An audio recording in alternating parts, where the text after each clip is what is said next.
Gemeente, goeiemôre. Ons teksgedeelte vanoggend kom uit Jeremia 1, hier van vers 4 tot en met vers 10. Ek lees daar van vers 4, die woord van die Here het tot my gekom.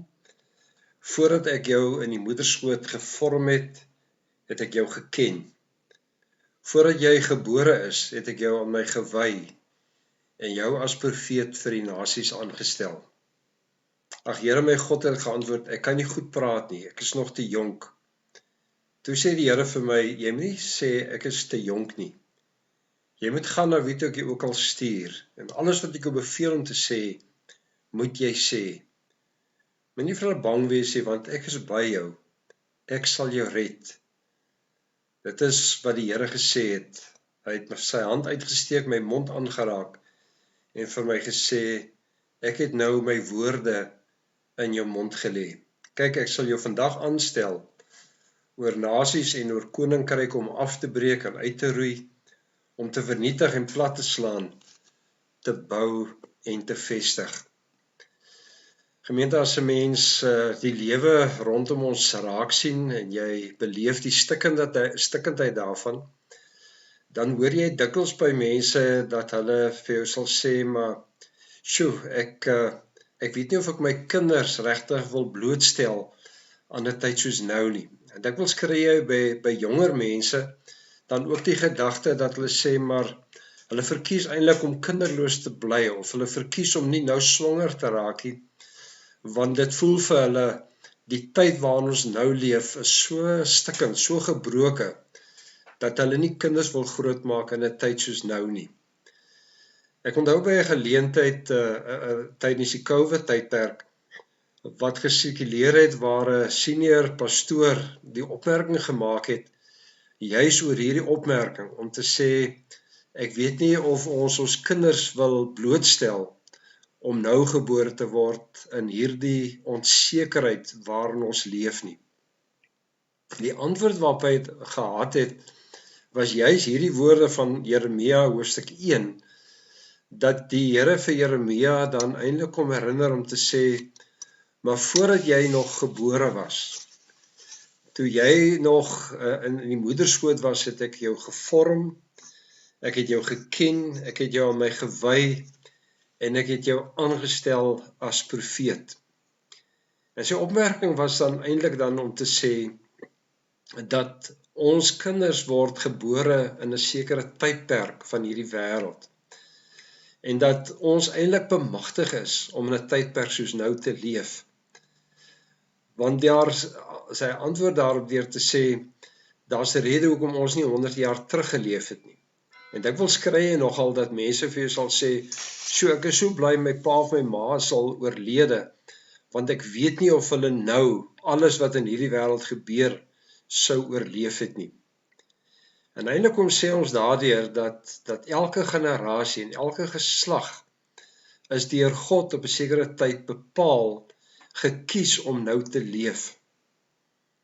En dis presies wat die Here hier met Jeremia kon doen. Jeremia word geroep as 'n profeet, hy's 'n baie jong man, hy gebruik die woord om te sê hy's nog 'n seun, wat dui op 'n baie jong ouderdom, en nou kom die Here en die Here stel hom aan as profeet, om vir haar koppige volk te gaan sê, so sê die Here.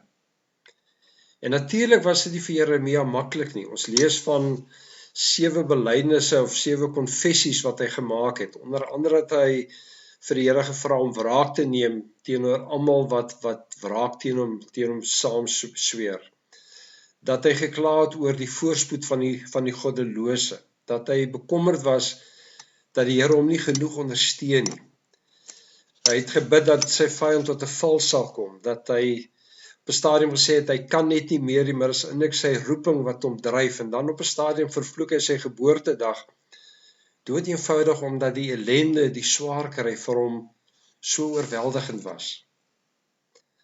Maar die begin van sy roepingsverhaal begin met die woorde dat die Here vir hom hier sê, ek het jou geken, ek het jou gevorm, jou geheilig, ek het jou aangestel of gekies as profeet. En hierdie woorde getuig van 'n baie intieme en 'n persoonlike verhouding van God aan elkeen van ons. Ons het vanoggend weer die geleentheid om doop te mag bedien. En hierdie kindertjies wat vanoggend die doop gaan ontvang, kan eintlik ook leef met hierdie ongelooflike woorde wat die Here nie net vir Jeremia as profeet gegee het nie, maar ook vir ons as sy kinders in 'n tyd soos nou om te sê, moenie bang wees nie, moenie bekommerd wees oor die uitdagings wat oor jou lewenspad gaan kom nie. Want ek is op 'n baie spesiale manier in jou lewe betrokke. Ek het jou eintlik alreeds gevorm met in my gedagtes vir 'n tyd waarin jy nou moes leef. En ek het jou aangestel, ek het jou geheilig, ek het jou aan my toegewy, sodat jy as profeet dan ook mag leef. Eugene Peterson skryf nogal die mooi woorde, hy in die Message vertaling sê hy, yes, I've settled on him as the one to train his children and future family to observe God's way of life. Live kindly and generously and fairly, so that God can complete in Abraham what he have promised him. Mag ons vanoggend ons kinders groot maak met hierdie ryke belofte om te sê, my kind, die Here het jou gevorm vir 'n tyd soos nou. Die Here het jou geken, die Here het jou op jou naam geken, hy het jou lewensdae geken. Hy ken jou omstandighede, hy ken jou swaar kry. Maar hy het jou gekies, hy het jou geheilig aan hom toegewy te leef, sodat jy as priester en as profeet dan ook in hierdie wêreld kan optree. En die ryke belofte hiervan is dat die Here sê, ek sal jou beskerm en ek sal jou staande hou. En die woorde wat hier gebruik word, die metafore wat hy gebruik, is die woorde om te sê, hy sal 'n vestingstad wees, 'n ysterpilaar, 'n bronsmuur om te sê, God sal hom staande hou, ten spyte van al hierdie ervarings wat hy gehad het ook as profeet. Mag jy jou kind ook vanoggend bemoedig om te sê, die Here is by jou, die Here hou jou vas, die Here hou jou staande. Gaan wees jy maar net getrou aan die Here, en weet dat die Here intiem in jou lewe betrokke is, en dat hy vir jou gekies het en gevorm het vir 'n tyd soos nou. Ek wil vanoggend vir jou kom sê, ons leef nie in vrees nie. Ons leef nie in vrees oor die toekoms nie.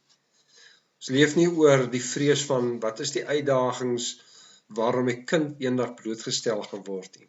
Want die woord van die Here sê vir ons, God het hom of haar bestem om in 'n tyd soos nou te leef. Kom ons bid saam. Here, seën vir ons en hou ons gehoorsaam aan U, sodat ons roeping in 'n tyd soos nou ook kan leef. Amen.